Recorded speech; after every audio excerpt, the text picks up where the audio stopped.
Your little real estate game ends here. Those words burned themselves into my mind and refused to fade. The voice belonged to my brother in law, Chris Irving, who was sitting in the plaintiff's seat with a triumphant look on his face. He had whispered that poison into my ear just minutes ago. Right before the hearing began, he entered the courtroom with his family in tow and passed by me, just for a fleeting instant. Before I could even respond, the bailiff announced the opening of the court, and Judge Brown entered. It was an insult delivered with perfectly calculated timing. Beside Chris, my biological sister Nicole wore a satisfied smile. In the gallery, our parents nodded stiffly, as if asserting what they believed to be their daughter's rightful claim. The trial was unfolding in their favor exactly as they intended. His lawyer was presenting a carefully fabricated story of lies. Ms. Tracy Manning has long exhibited extreme emotional fluctuations. She alternates between periods of rational clarity and periods of impulsive instability. The lawyer continued in a voice heavy with feigned sympathy. This contract was signed during one of her rational phases. At the time, she stated, "This is a vacation home for the whole family," and signed of her own free will. However, recently she has entered another unstable phase and is now attempting to renege on this legitimate promise in order to monopolize a valuable asset. It was flawless logical armor. Because I was unstable, I needed a guardian. But because the contract was signed when I was rational, it was valid. They dismissed the blood, sweat, and tears of my 8 years of work as nothing more than the impulsive purchase of a fickle woman. Worse, they were trying to redefine even my sanity in whatever way suited them. Chris looked at me, the corner of his lips twisting into a smirk. His eyes said it clearly. "We're the ones who write the story of your life." This is what they called everything I had built. Tracy's little real estate game. I simply sat there in silence, watching their farce unfold. Judge Brown lowered her gaze to the contract that had been submitted. Her eyes stopped dead on the section listing the property details. A brief silence fell. Then the judge slowly raised her head and looked straight at me. "Ms. Manning, this address, this is one of the 12 properties in your real estate portfolio, correct? How very interesting. I would very much like to review the rest of your holdings as well." The air in the courtroom froze. Chris's smile stiffened. I quietly watched as the color drained from Nicole's face, and from our parents as well. A heavy silence descended over the courtroom. Moments ago, their lawyer had been overflowing with confidence. Now it felt like a lie from another world. Chris's ugly grin remained plastered to his face, frozen in place. Nicole stared back and forth between the judge and me, disbelief written all over her face. And our parents? They could only gape, mouths hanging open, unable to comprehend the reality before them. They had truly believed in the image they themselves had created, the illusion of a pitiful, incompetent Tracy. They believed I was recklessly burning through money, standing on the brink of ruin, exactly as that illusion dictated. That was why it never even crossed their minds that the words, 12 property real estate portfolio, would come from a judge's mouth. A memory from 8 years ago stabbed into my mind like a knife. In my parents' living room, filled with expensive furniture, my father's voice rang out. "We've decided to stop paying your college tuition after this term. Nicole's wedding is expensive, and honestly, investing in you any further would be a waste." My mother followed without hesitation. "That's right, Tracy. You have no talent. You should find someone suitable as soon as possible and settle down." At that moment, I understood. In this household, I was the first to be discarded. My dreams and efforts held no value compared to my sister's wedding decorations or my parents' social image. At the bottom of that cold despair, I made a quiet vow. I would rely on no one. I would let no one decide my worth. Absolute financial power would be my armor and my sword. That was when my little real estate game began. But it was never a game. It was a lonely, brutal fight. Studying economics and law on my own, living in libraries, juggling multiple part-time jobs, forcing my way forward like carving a path through the wilderness. While they mocked me, I bought my first small apartment and saved for the down payment on the next. My battle continued quietly, unnoticed by anyone, but steadily, without fail. I pulled my consciousness back from those memories to the present courtroom. Beside me, my lawyer, Mr. Johnson, gave me a small, composed nod. It was time to strike back. Mr. Johnson rose slowly to his feet. Unlike my flustered family, his movements were calm, filled with unshakable confidence. From a massive briefcase, he produced a thick stack of meticulously organized files. That alone made the single forged contract they had submitted look utterly insignificant. Judge Brown, I would like to explain the asset portfolio of my client, Ms. Tracy Manning. Mr. Johnson's voice rang out clearly, reaching every corner of the courtroom. First, the initial property that was purchased 8 years ago, a studio apartment in the Old Town district. The down payment was saved entirely by Ms. Manning through working multiple jobs simultaneously. I glanced toward my father in the gallery. Confusion and panic were written all over his face. His words from 8 years ago echoed sharply in my ears, the day I first told him my plan. Real estate? Tracy, that's not work for a woman like you. It's a dirty man's world. You'll be taken advantage of and chewed up in no time. Drop it. My father had dismissed my resolve as nothing more than a foolish, rebellious phase. Johnson continued, his tone steady and matter-of-fact. The second property was acquired 14 months later, a small office building in the downtown commercial district. It was purchased using rental income from the first property, combined with further savings accumulated by Ms. Manning herself. The third property. With each property Johnson listed, the color drained from Chris and Nicole's faces. Inside their heads, they were surely calculating in desperation. Just how much wealth Tracy, the woman they had sneered at as a pathetic single woman, had quietly built, and when their entire plan was beginning to collapse at its foundation. The judge leaned forward, listening intently. This was no longer a simple family dispute. The existence of a vast asset empire was about to be revealed publicly in the courtroom for the first time. And the fourth property? Johnson paused briefly and turned the page. I could almost feel that split second of silence tightening around their hearts. He continued on to the fifth, then the sixth property, reading through the list of assets I had acquired. Each one was, to me, a record of battles carved out with blood and sweat. When the address of the sixth apartment building was read aloud, I instinctively closed my eyes. That property.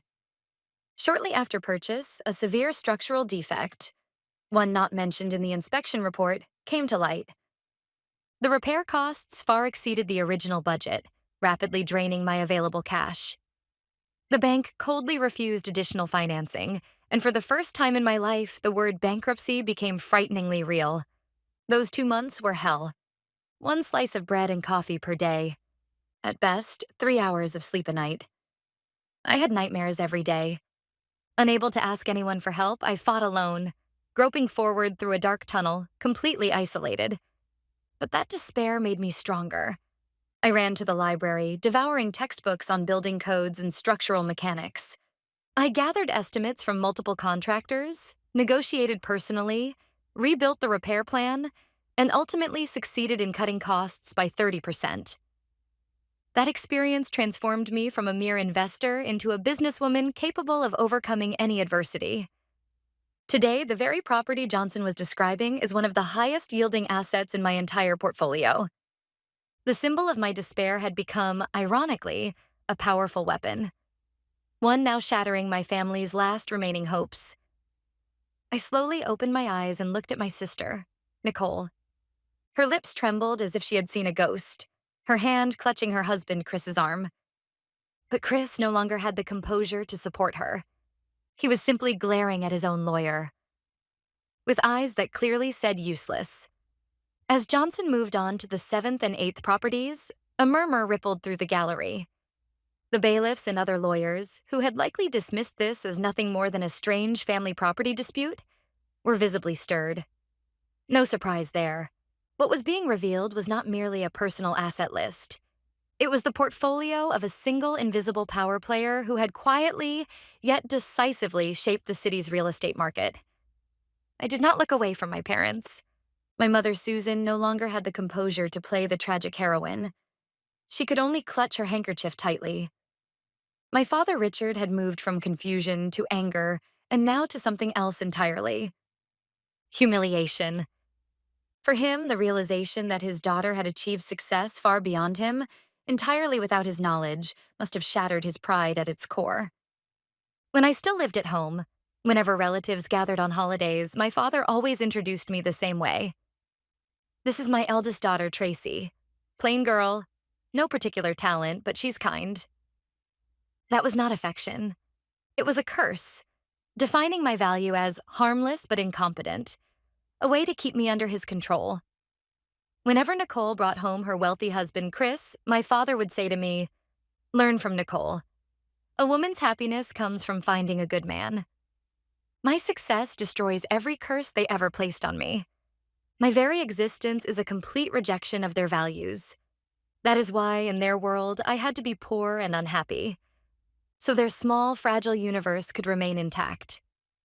The sound of Johnson turning a page echoed through the quiet courtroom. "Ninth property." His voice sounded like the opening gong of my revenge against the past. "And the 10th property. Downtown District, 15 Riverside Avenue. Commercial building, commonly known as the Phoenix Lofts." The moment Johnson spoke that name, the atmosphere in the courtroom shifted once again. This was not the same restless murmuring as before. It was a silent shock, laced with awe. I saw several journalists in the gallery hurriedly begin taking notes. The Phoenix Lofts. That name is known to anyone involved in business in this city. Once dismissed as a derelict brick building so dangerous it was called a breeding ground for crime, it was an eyesore even the city itself had given up on. Then, several years ago, an anonymous investor purchased that ugly structure and brought it spectacularly back to life. A miracle redevelopment project. Today, it stands as a landmark of the area, housing some of the city's most fashionable restaurants, art galleries, and high-tech company offices. That project was the greatest gamble of my life. I poured nearly 80% of my entire net worth into it and endured countless sleepless nights. But I will never forget the emotion of the night the first tenant's lights came on in the completed building. That was the moment my solitary battle was recognized publicly for the first time. Newspapers and magazines praised, anonymously of course, the brilliance of the genius investor T. Manning. That success gave me unshakable confidence and wings to aim even higher. I looked at Chris. His face had gone beyond pale. It was ashen. The impossible-to-book French restaurant he bragged about using for dates sat on the top floor of the Phoenix Lofts. Nicole must have realized it too. Her favorite boutique was on the building's ground floor. The dazzling world they had enjoyed merely as consumers, the very pinnacle of it, was owned by Tracy, the woman they had looked down on and tried to destroy. That cruel truth was blasting straight through their minds. Judge Brown narrowed her eyes behind her glasses. "The Phoenix Lofts? I see." That single murmur made it clear. Every scattered dot had just connected. Judge Brown raised a hand to stop Johnson. She had clearly decided there was no need to read any further down the list. She turned a severe gaze toward Chris, Nicole, and their lawyer. "Counsel, moments ago you claimed that Ms. Tracy Manning, your client's sister-in-law, lacks judgment and engages in reckless spending. However, the facts revealed here tell a very different story. Ms. Manning owns and operates the Phoenix Lofts, one of the most successful redevelopment projects in this city, and holds at least 9 additional income-producing properties.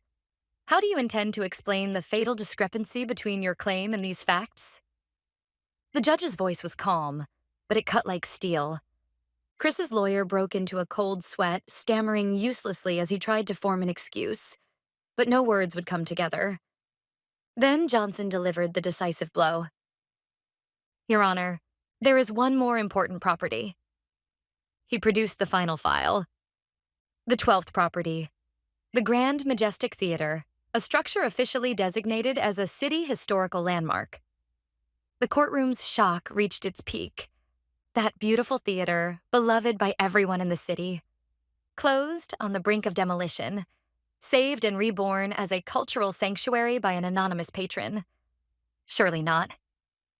Ms. Manning personally funded the restoration of this theater, Johnson continued, and in recognition of her contribution, she has received an official commendation from the City Historical Preservation Society.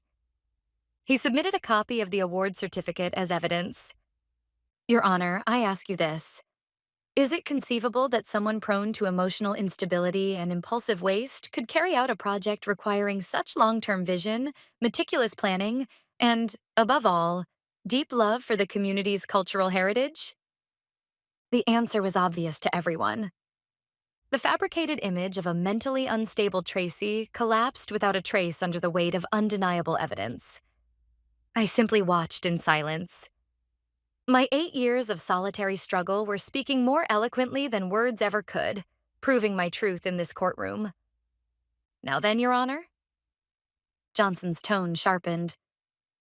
There can no longer be any doubt that Ms. Tracy Manning is an exceptionally capable individual who has also made significant contributions to society.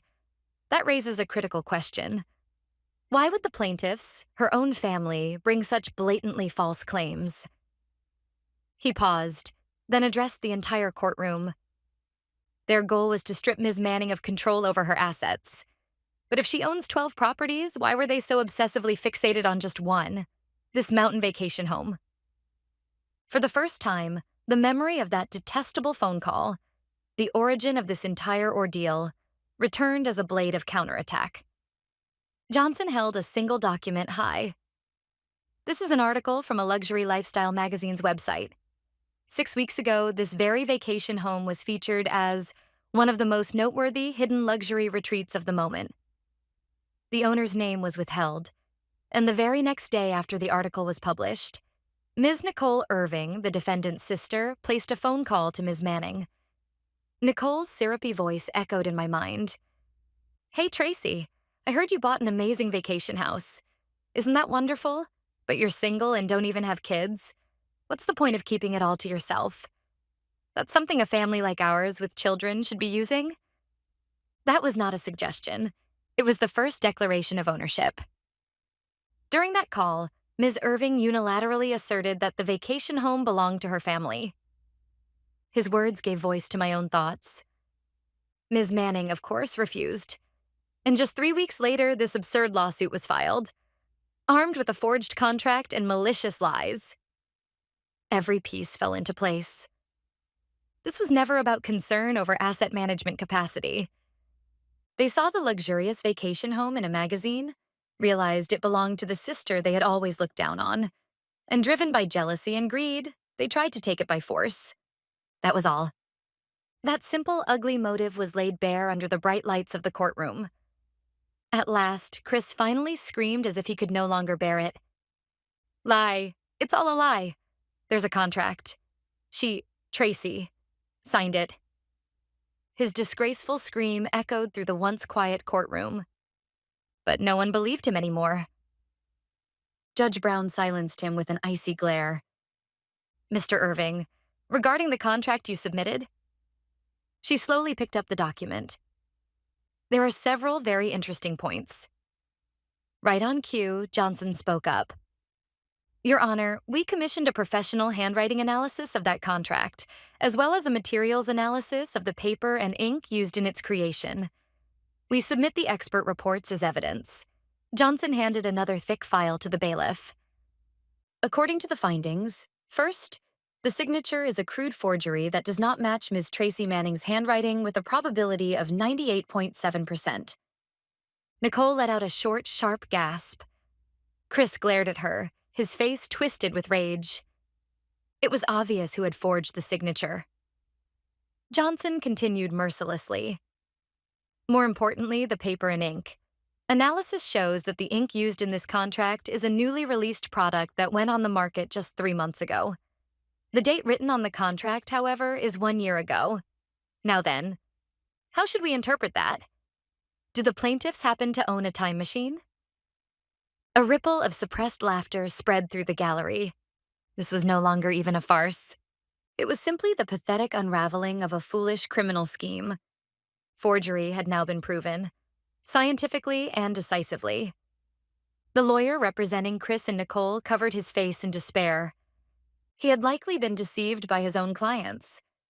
In that moment, his professional career took a devastating blow.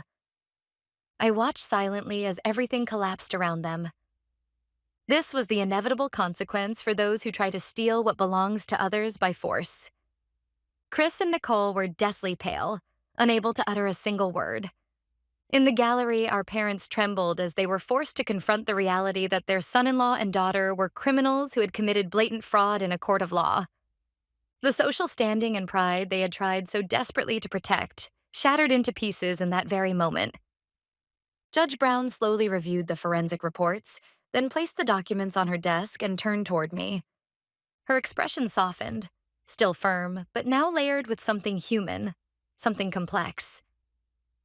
Ms. Manning, first I wish to apologize for forcing you to waste your valuable time on such a baseless claim. It was an extraordinary statement. A judge apologizing to one party in a case. And, she continued, if you are willing, I would like to hear directly from you. What you have thought, and what you have accomplished over these past 8 years, and why your family knew nothing of this remarkable success. All the evidence was in. The legal victory was already assured. This was the final stage the judge had given me. Not as a mere victim, but as the protagonist of this story, allowed to speak the truth in my own words. I rose slowly to my feet. Beside me, Mr. Johnson gave a firm, encouraging nod. I took a deep breath. Then, one by one, I looked at the faces of the family who had betrayed me, belittled me, and tried to take everything from me. It was time to bring this farce to an end, with my own words. I first acknowledged Judge Brown politely. Thank you for your consideration, Your Honor. Then I turned toward the witness stand and began speaking, to my family and to everyone in the courtroom. My voice did not shake. 8 years of solitary struggle had given me unshakable strength. The reason I never told my family anything is simple, because they did not want me to succeed. I saw my father and mother flinch. 8 years ago, I told my father I wanted to start investing in real estate. He said, "You have no talent. You'll be taken advantage of and fail." My mother said, "A woman's happiness comes from finding a good man." Instead of believing in my potential, they forced the role of incompetent daughter onto me, because that was more convenient for them. When I bought my first small apartment, my sister Nicole laughed and said, "Who would ever rent a place that old and dirty?" Her husband, Chris Irving, called me a pathetic single woman and looked down on me while I worked myself to the bone. I paused and looked at them, one by one. Not a single person could meet my gaze.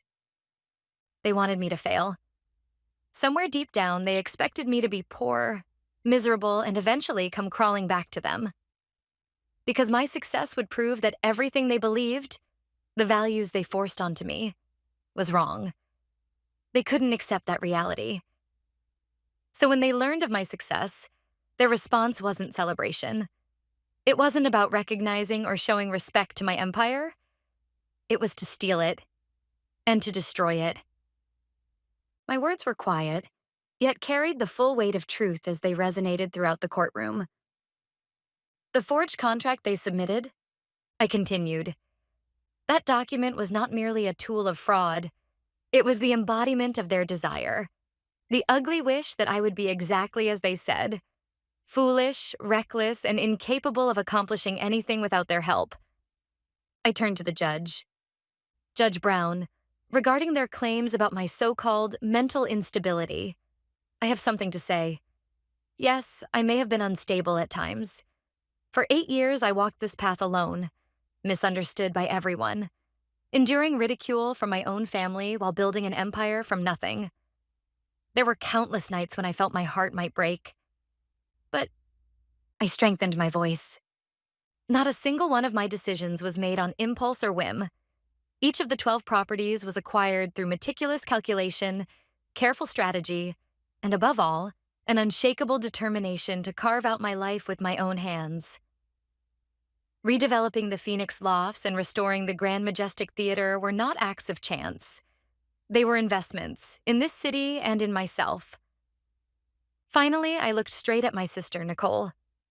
She was crying, but whether those tears came from regret or frustration over her failed scheme no longer mattered to me.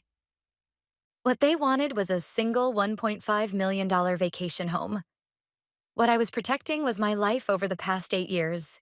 These 12 properties? No, the empire I built myself. When I finished, the courtroom was utterly still. Only the echo of my words lingered in the air. After a long, heavy silence, Judge Brown finally spoke. Her voice no longer sounded merely judicial. It carried the solemn resonance of human dignity itself. Ms. Tracy Manning, thank you for your courageous testimony. She then directed her gaze to the plaintiff's bench. No, now the defendants, Chris and Nicole. Her eyes held no sympathy, only the stern light of justice. Ms. Nicole Irving, Mr. Chris Irving, your actions go far beyond a simple family dispute. You knowingly used forged documents and filed malicious false claims to deceive this court, attempting to unlawfully seize another person's property and destroy her reputation. This is an egregious act of fraud. She pronounced each word deliberately, as if carving them into stone. Accordingly, this petition is dismissed in its entirety. Furthermore, I declare that the allegations of perjury and fraud in this case will be formally referred to the prosecutorial authorities. A sharp clatter rang out. At the spot where Chris had been standing, his lawyer's briefcase fell to the floor. Chris himself barely managed to keep from collapsing. Nicole let out a broken sob. Then Judge Brown's piercing gaze swept to my parents in the gallery. Mr. Richard Manning, Ms. Susan Manning, you did not take the stand, yet throughout this charade you nodded in approval, and even applauded, thereby clearly endorsing the plaintiff's fraudulent actions. Such behavior is an insult to this court and amounts to admitting complicity in this malicious scheme. Your responsibility will also be pursued by Ms. Manning's counsel in civil court. My parents froze as if struck by lightning. The excuse that they had just been sitting there no longer held. Their ruin had been sealed. Following my testimony, Judge Brown's rulings marked the beginning of the end for them all. First, Chris, the ringleader. He was sentenced to prison for perjury and fraud and was immediately taken into custody. The man who had laughed arrogantly in court was dragged away by the bailiff, unable even to resist. His pitiful retreat was a spectacle in itself. His career, pride, and affluent lifestyle all ended in that courtroom. My sister Nicole received a guilty verdict with a suspended sentence. Though spared from prison, the punishment was equivalent to a death sentence in her world. Her social circle, which she valued more than life itself, effectively exiled her. Friends turned their backs, party invitations stopped coming. Her husband was in prison, her proud mansion confiscated, and the role she had desperately played, wealthy, happy wife, was forcibly stripped from her in the most humiliating way. As for my parents, they lost their civil suit brought by Mr. Johnson, forced to pay substantial damages for complicity in perjury. But that was not all. Every past slight, every derogatory remark they had hurled at me was made public, and local media branded them as toxic parents who envied their daughter's success and sought to destroy her. The social standing they clung to so desperately crumbled, their long-standing high-end furniture business saw customers disappear, and they quietly descended into ruin. Haunted by regret and internal strife, they would spend their remaining days hurling blame at each other, a prison of their own making. I obtained permanent restraining orders against all of them, and my 12 properties were placed under ironclad trust management. From now on, they have no legal way to interfere in my life. They merely reaped the consequences of the greed and envy they sowed themselves. There is no place for them in my world anymore. My future begins now, from the 12 fortresses I have fought to protect.